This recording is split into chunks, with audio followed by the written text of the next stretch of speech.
वटपौर्णिमेच्या दिवशी सुवासिनी स्त्रिया आपल्याला जन्मोजन्मी हाच नवरा मिळावा, आपल्या पतीला दीर्घायुष्य प्राप्त व्हावे आणि आपल्यालाही अखंड सौभाग्य मिळावे यासाठी वटसावित्रीचे व्रत करत असतात। कारण वटवृक्ष हा अतिशय दीर्घायुषी आहे आणि त्याची पूजा केल्याने त्याच्याप्रमाणेच आपल्या पतीलाही दीर्घायुष्य मिळावे म्हणून या दिवशी महिला वडाच्या झाडाची पूजा करतात। तर ही वटपौर्णिमा ज्येष्ठ महिन्यात येणाऱ्या पौर्णिमेला साजरी केली जाते। यावर्षी सोमवार दिनांक 29 जून 2026 रोजी वटपौर्णिमा साजरी केली जाणार आहे। तर या वटपौर्णिमेच्या दिवशी वडाच्या झाडाची पूजा अगदी साध्या सोप्या आणि योग्य पद्धतीने कशी करायची, वटपौर्णिमेच्या पूजेचा संपूर्ण विधी आणि पूजेचा शुभमुहूर्त सुद्धा आपण या व्हिडिओमध्ये पाहणार आहोत। त्यासाठी व्हिडिओ शेवटपर्यंत पहा। जास्तीत जास्त मैत्रिणींना हा व्हिडिओ शेअर करा आणि चॅनलला सबस्क्राईब करायला विसरू नका। लगेच व्हिडिओला सुरुवात करूया। तर या पूजेसाठी काय काय साहित्य लागणार आहे ते आधी आपण पाहूया। कारण आपण आधीच अशा साहित्यांची जमवाजमव करून ठेवली तर ऐनवेळी गडबड होत नाही आणि आपण लगेच वडाच्या झाडाची पूजा करायला जाऊ शकतो तयार झाल्यानंतर। तर पूजा करण्यासाठी इथे मी असं आरतीचं ताट तयार करून घेतलेलं आहे। यामध्ये 2 निरांजनं घेतलेली आहेत तेलवाती घालून। त्यासोबतच इथे हळदी, कुंकू, अक्षता घेतल्या आहेत। एक सुपारी मी गणपतीचं प्रतीक म्हणून घेतलेली आहे। कापसाची वस्त्रमाळ आपल्याला लागणार आहे। त्याबरोबरच काही फुलं, साखर, स्वच्छ पाणी, पंचामृत किंवा दूध घेऊ शकता। सुतगुंडी घेतलेली आहे, माचीस, अगरबत्ती, त्याबरोबरच इथे मी 2 विड्याची पानं घेतलेली आहेत आणि त्यावरती विड्यावरती ठेवण्यासाठी 5 प्रकारचं साहित्य घेतलेलं आहे। काही जण फक्त पान सुपारी घेतात तर तेही चालेल। त्याबरोबरच इथे नैवेद्यामध्ये मी शिधा घेतलेला आहे। तुम्ही जो काही वटपौर्णिमेच्या दिवशी जो नैवेद्य बनवलेला असेल तो घ्यायचा आहे। काही जण पुरणपोळी बनवतात, काही जण शिधा ठेवतात किंवा तुम्ही जो कोणता गोडाचा नैवेद्य बनवलेला असेल तर तो घेऊ शकता। त्यानंतर इथे सावित्रीची ओटी भरण्यासाठी मी एक ब्लाउज पीस घेतलेला आहे। त्याच्यावरती आंबा आणि खोबऱ्याचा तुकडा ठेवला आहे। तुम्ही नारळ पण ठेवू शकता। गहू घेतलेले आहेत आणि त्याबरोबरच सौभाग्याचं लेणं देखील आपण अर्पण करायचं असतं तर ते देखील घेतलेलं आहे। आणि तिथे सुवासिनींची ओटी भरण्यासाठी आपल्याला 5 आंबे आणि थोडेसे गहू घ्यायचे आहेत। आता तुम्हाला ही पूजा मी घरीच करून दाखवणार आहे, पण तुम्ही अगदी अशीच पूजा वडाच्या झाडाजवळ जाऊन करू शकता किंवा तुमच्याकडे असं वडाचं रोप असेलच तर तुम्ही त्याची देखील करू शकता किंवा वडाच्या झाडाचं चित्र काढून पण त्याची पूजा करू शकता। तर चला आता आपण वडाच्या झाडाजवळ आल्यानंतर वडाची पूजा करणार आहोत। कोणतीही पूजा आपण अग्नीच्या साक्षीने करत असतो, त्यामुळे सर्वात आधी आपण दिवा प्रज्वलित करून घ्यायचा। सर्वात आधी दिव्याची पूजा करून घ्यायची। दिव्याला हळदी, कुंकू, अक्षता अर्पण करायच्या, फूल वाहायचं, नमस्कार करायचा, अगरबत्ती देखील आपल्याला लावून घ्यायची आहे। काही स्त्रियांना तिथेच वडाच्या झाडाजवळच दिवा लावून ठेवतात किंवा एखादी पंती लावून ठेवतात, पण शक्यतो तसं करू नका। कारण भरपूर स्त्रियांनी पूजा केलेली असते, भरपूर सामान तिथे ठेवलेलं असतं आणि वडाला आपण सुद्धा गुंडाळलेला असतो, त्याच्यामुळे ते थोडंसं रिस्की वाटतं। त्यामुळे आपण पूजा करेपर्यंतच दिवा लावावा। आरतीचं ताट वगैरे ओवाळून झाल्यानंतर तुम्ही ते घरी घेऊन जाऊ शकता।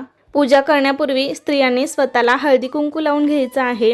त्यानंतर कोणत्याही पूजेची सुरुवात आपण गणेश पूजनाने करतो, त्यामुळे मी एक सुपारी घेतली होती गणपतीचं प्रतीक म्हणून, तर त्याचं पूजन आपण करायचं आहे।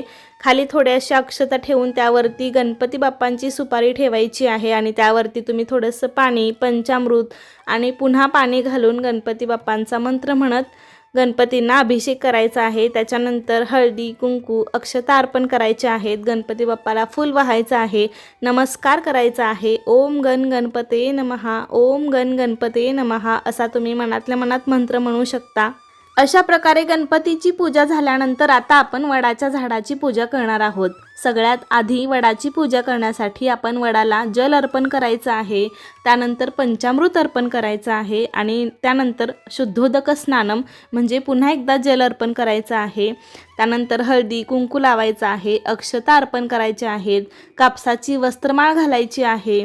त्यानंतर तुम्ही जी काही फुले आणली असतील किंवा जो काही हार आणला असेल तर तो घालून घ्यायचा आहे।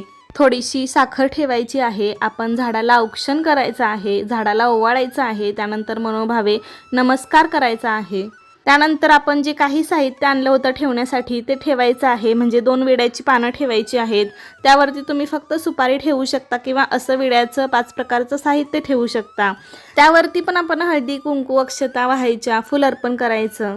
अशा प्रकारे पूजा झाल्यानंतर मग आपल्याला नैवेद्य दाखवायचा आहे। इथे नैवेद्यामध्ये मी शिधा घेतलेला आहे, पण तुम्ही काही जो गोडाचा नैवेद्य बनवलेला असेल तो घेऊ शकता. काही जण पुरणपोळी करतात, काही जण शिधा ठेवतात किंवा तुम्ही जे काही गोडाचे पदार्थ बनवले असतील त्याचा नैवेद्य तुम्ही दाखवू शकता.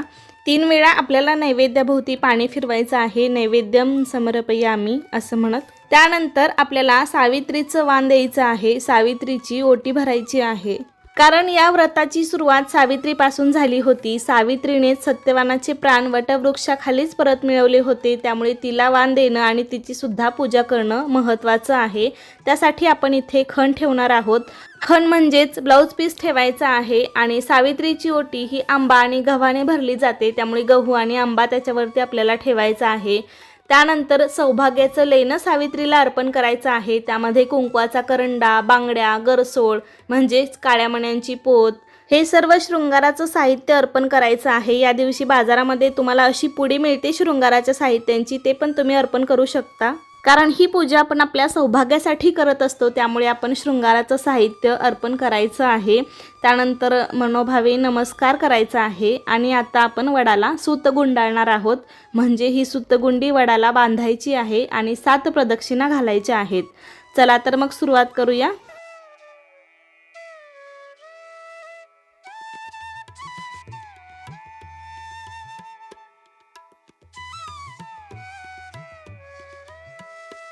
वडाला फेरे घालत असताना आपल्याला जन्मोजन्मी हाच नवरा मिळावा अशी प्रार्थना केली जाते. अशा प्रकारे आपण 7 प्रदक्षिणा वडाला घालायच्या आहेत. खूप जास्त दाखवत बसले तर व्हिडिओ फार मोठा होतो. प्रदक्षिणा घालून झाल्यानंतर हात जोडून आपल्या घरच्यांच्या सुख समृद्धीसाठी प्रार्थना करायची आहे. त्याबरोबरच आपल्या अखंड सौभाग्यासाठी, पतीच्या दीर्घायुष्यासाठी, निरोगी आरोग्यासाठी आणि अखंड सौभाग्यासाठी प्रार्थना केली जाते. मनोभावे नमस्कार करायचा आहे. अशा प्रकारे वडाची पूजा झाल्यानंतर आपल्याला 5 सवाष्णींची ओटी भरायची आहे. तर सवाष्णींची ओटी कशी भरायची? सर्वात आधी सवाष्णींना हळदी कुंकू लावायचं आहे, त्यानंतर ओटी भरायची आहे. ओटीमध्ये आंबा, गहू आणि ओटीचं जे काही साहित्य असतं, खारीक, खोबरं, सुपारी, दक्षिणा, ते तुम्ही घेऊ शकता किंवा आंबा आणि गहू असलं तरीही चालेल. असं त्यांच्या ओटीमध्ये आपल्याला घालायचं आहे. आता इथे मी घरी पूजा केली त्यामुळे तुम्हाला दाखवते की ओटी अशा प्रकारे आपल्याला भरायची आहे म्हणून. पण तुम्ही हे सर्व सुवासिनींच्या ओटीमध्ये घालायचं आहे आणि त्यांना नमस्कार करायचा आहे. आणि त्याच्यानंतर मग तुम्ही एकमेकी उखाणे पण घेऊ शकता किंवा उखाण्यांचा कार्यक्रम करू शकता. तर आज अशा प्रकारे आपण वटपौर्णिमेची पूजा केलेली आहे. तुम्ही प्रत्यक्ष झाडाजवळ पण अगदी अशीच पूजा करायची आहे. आता आमच्याकडे अशा पद्धतीने पूजा केली जाते, पण प्रत्येक भागानुसार थोडीफार पद्धत वेगवेगळी असू शकते. तर तुमच्याकडे काही वेगळी पद्धत असेल तर तुम्ही त्यानुसार पण करू शकता.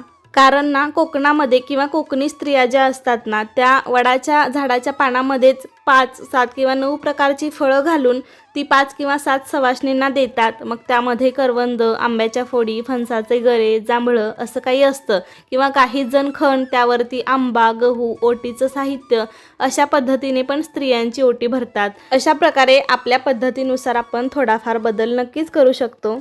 तर कसा वाटला तुम्हाला आजचा व्हिडिओ मला नक्की सांगा. आवडला असेल तर लाईक करा, आपल्या मैत्रिणींना हा व्हिडिओ नक्की शेअर करा आणि असेच नवनवीन व्हिडिओज पाहण्यासाठी आजच आपल्या अन्वीज मराठी कॉर्नर या चॅनेलला सबस्क्राईब करा. धन्यवाद.